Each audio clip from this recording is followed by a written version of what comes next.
esta reunión de hace apenas unas horas, pues es positiva en primerísimo lugar, esa es la realidad. We got along very well, and we're working on that. We're working on some other things too, including sanctions.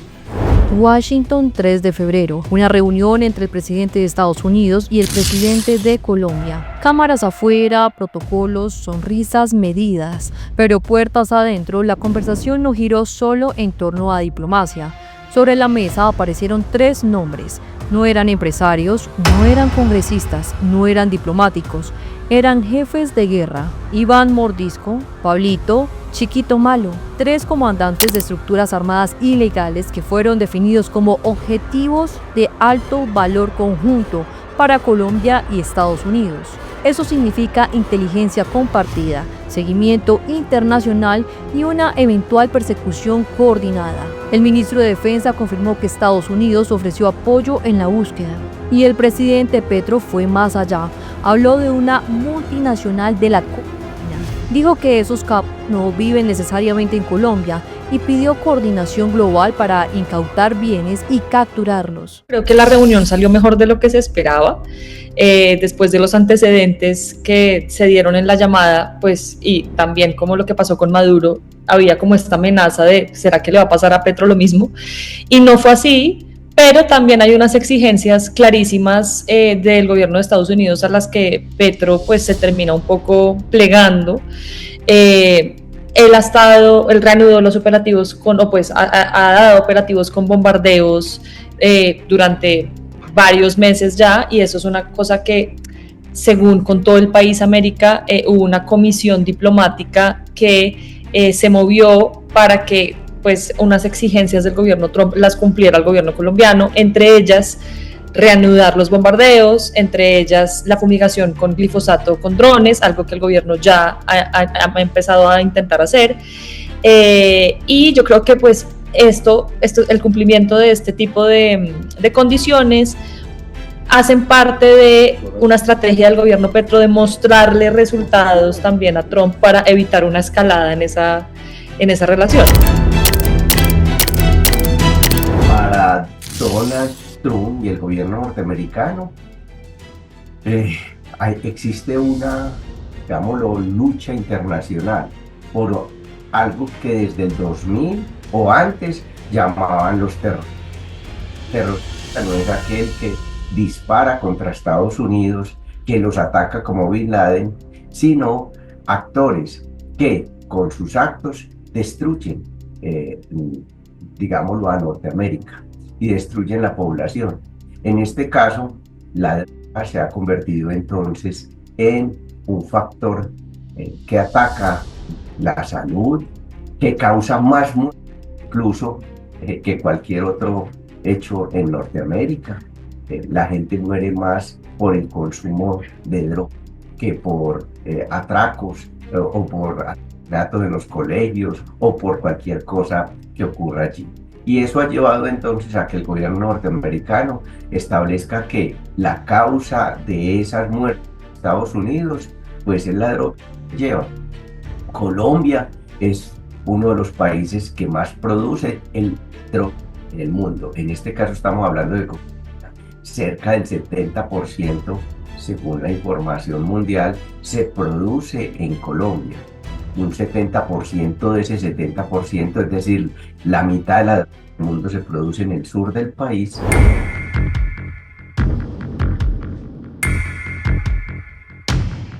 Una de las organizaciones que también ha sido clasificada como una organización terrorista es el Clan del Golfo, o desde hace varios meses llamada Ejército Gaitanista de Colombia. Y allí tenemos nosotros a alias Chiquito Malo, hoy Giovannis de Jesús Ávila, que es una persona claramente identificada como la cabeza de esta organización. Octubre de 2021, cae Otoniel. El mundo mira al Clan del Golfo esperando su fractura, pero el relevo ya estaba decidido.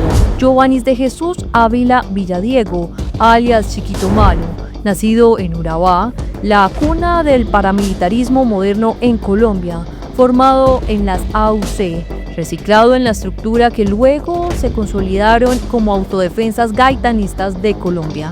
Desde 2015, Estados Unidos lo señala como uno de los grandes articuladores del narcotráfico transnacional.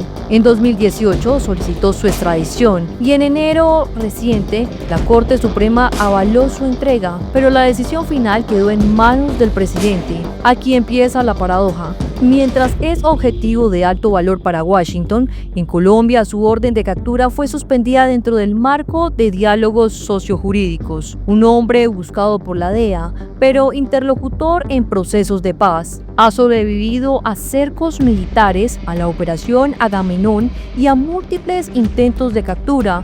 Su paradero exacto sigue siendo un misterio, pero el Clan del Golfo no solo se debilitó tras la caída de Otoniel, se reorganizó.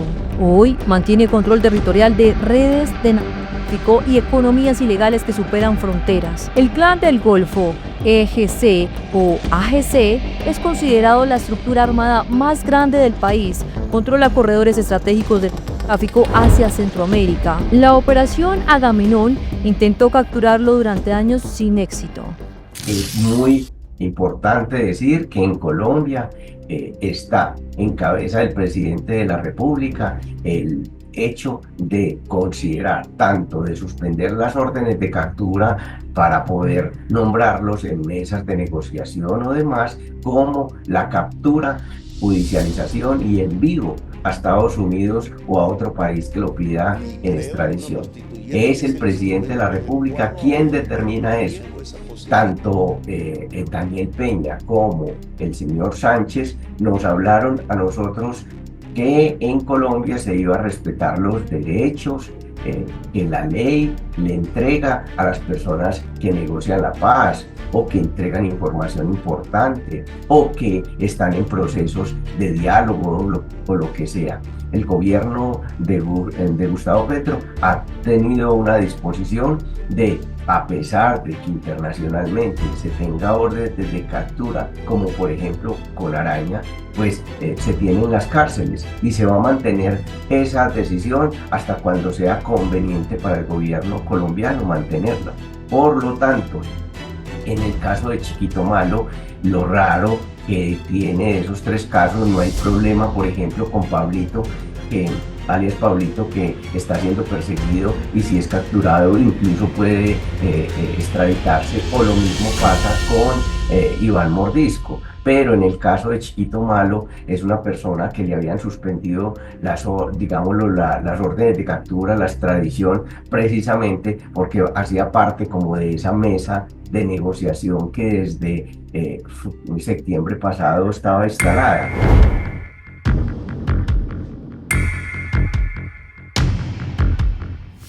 Nosotros somos una organización revolucionaria insurgente.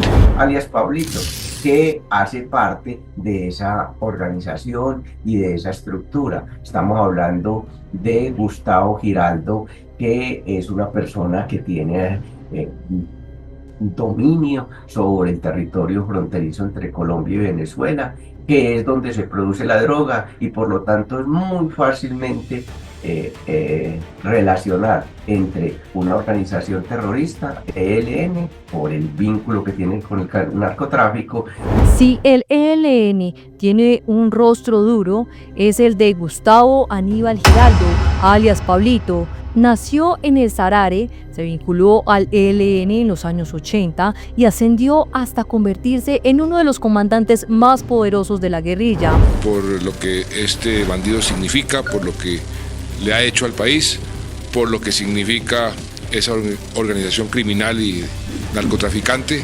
Su bastión, Arauca, frontera estratégica, territorio de petróleo, contrabando y narcotráfico.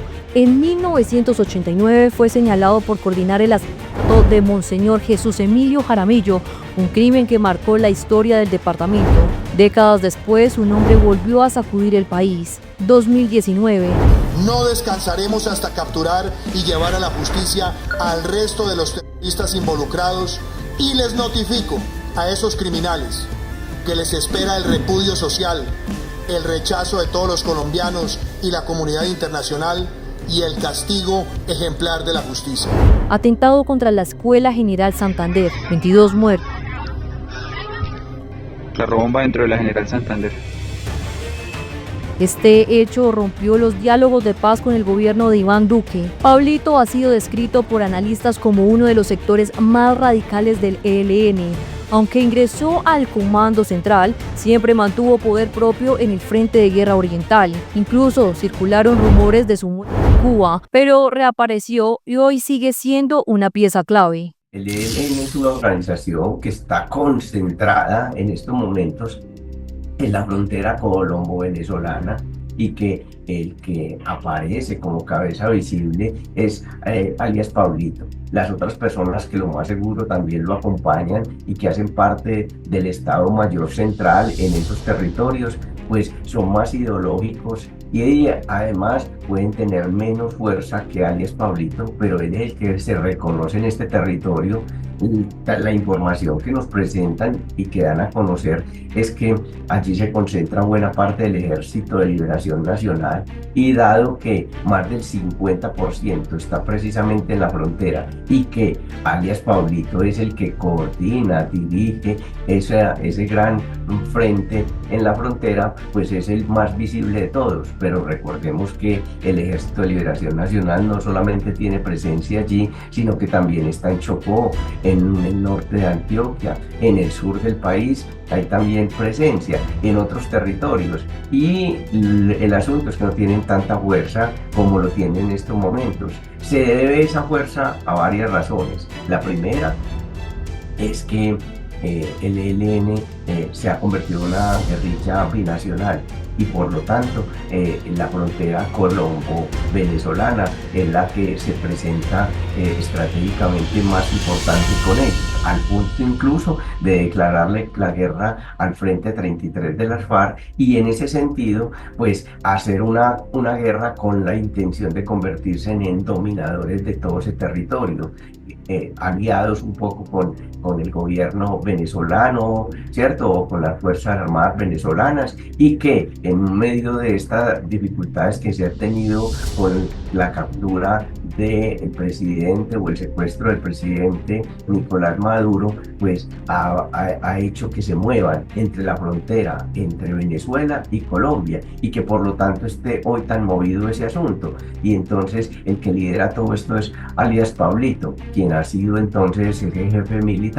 Pero otra cosa es quienes hacen parte del comando central de esa guerrilla y que pueden tener incidencia en la ideología, en la toma de decisiones frente a negociar o no, en la expansión que pueden tener y demás.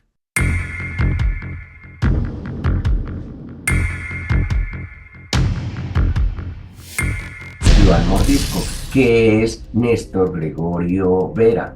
Esta persona es, lo sabemos desde hace varios años, es el que lidera las disidencias de las FARC, o lo que llamamos el Estado Mayor Central de las FARC, que hace presencia en el sur del país y que va desde este territorio tan importante como lo es el Valle, el Cauca y hasta Nariño, y en todo este territorio que va hacia y que conecta con la Amazonía. Allí es donde se produce buena parte del país, como digo, el 70% de la droga, es decir, el 50% de la droga del mundo se produce allí.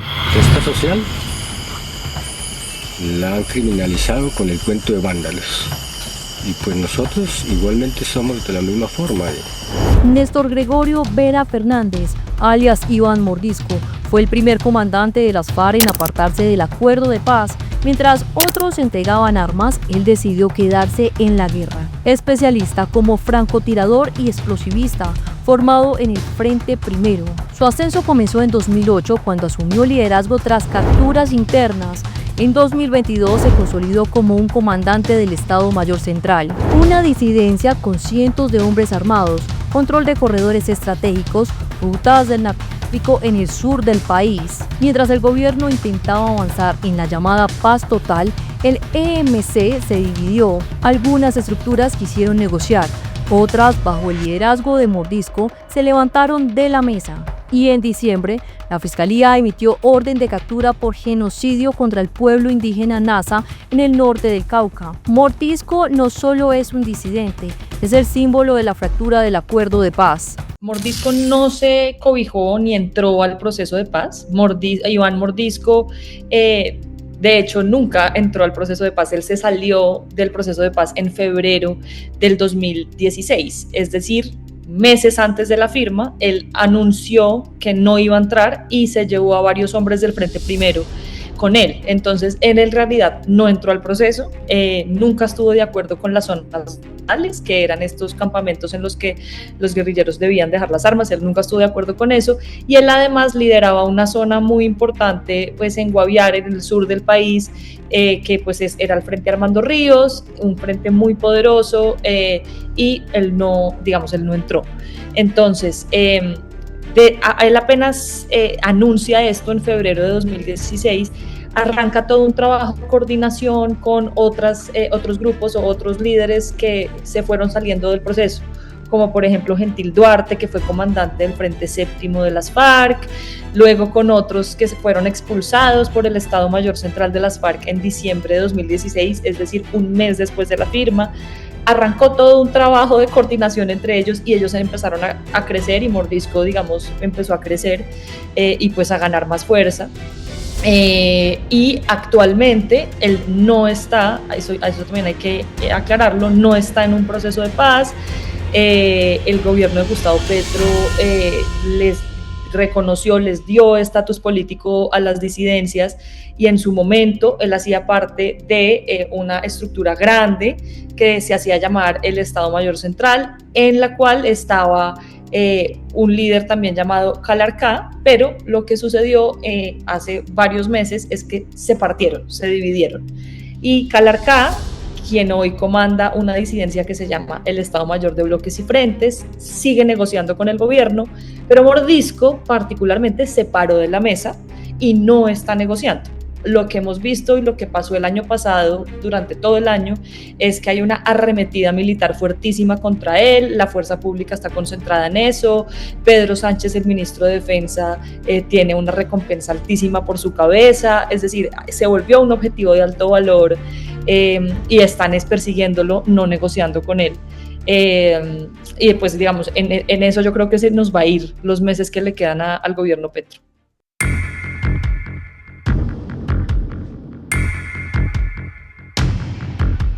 Tres hombres, tres estructuras armadas, miles de hombres bajo su mando, un acuerdo tácito entre Washington y Bogotá.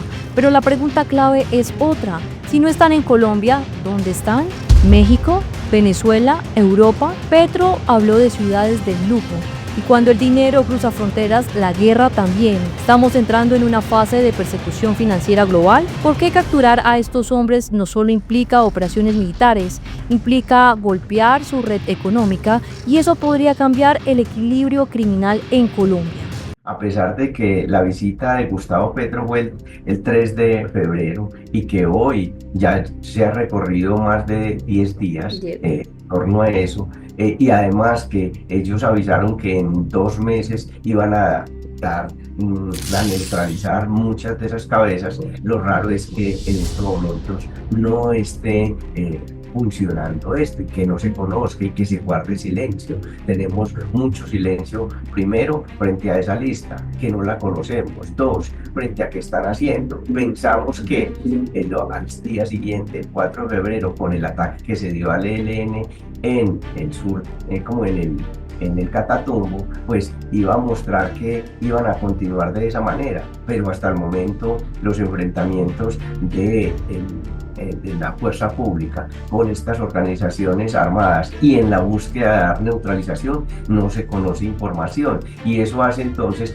que estemos preguntando si en este momento está en planeación, si lo que se hizo fue colocar una lista y anunciar algo que no se puede cumplir, o también el asunto es simplemente que se dijo esto para tener contento al gobierno norteamericano y mostrar que efectivamente el gobierno colombiano sí está con intenciones de atacar, pero fue puras palabras y puros cantos a la bandera que se hizo. Entonces no conocemos realmente si este objetivo de estos tres grandes actores, si se va a dar o no se va a dar.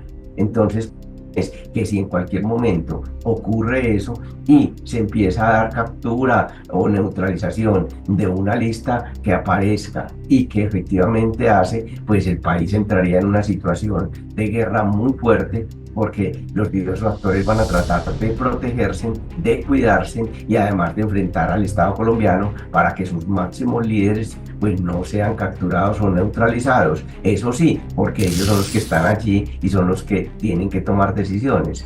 Pero en caso de neutralización habríamos que mirar cómo se reconfiguran todos estos grupos y cómo actuarían. Por ahora sería pura especulación lo que haríamos.